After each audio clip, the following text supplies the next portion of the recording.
Hello and welcome back for today's tutorial. My name is Mark and I am your host. Today we will create a local server with Node.js on which we run our SAPUI5 application without creating a BSP application within a SAP backend system. You can also go one step further and include the Node.js framework Express.js as well as, for example, MongoDB as database for saving the data in a possible offline version. However, in this tutorial we will only focus on creating the server file to start our application locally. As a general rule, any project that's using Node.js will need to have a JavaScript object notation file called package. At its simplest, the file can be described as a manifest of your project that includes the packages and applications it depends on, information about its unique source control, and specific metadata like the project's name, description, and author. The npm init command is a step-by-step tool to scaffold out your project. It will prompt you for input for a few aspects of the project. Once you run through the npm init steps above, the file will be generated and placed in the current directory. In order to start our server, we now need to create it using a simple JavaScript file. There is no naming convention for the creation.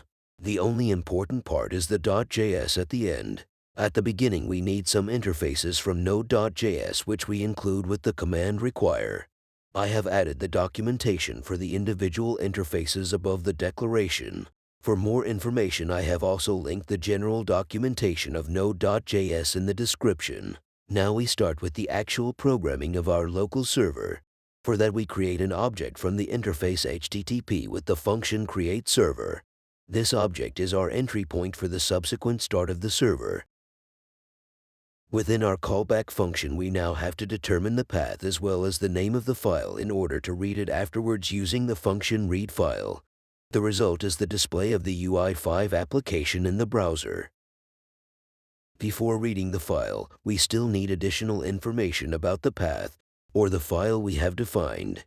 This can be implemented with the interface fs and the function stat, which subsequently writes back the information within a callback function. The error handling cannot be ignored here either. For this reason, we simply write the status code 404 with the text not found for this first area.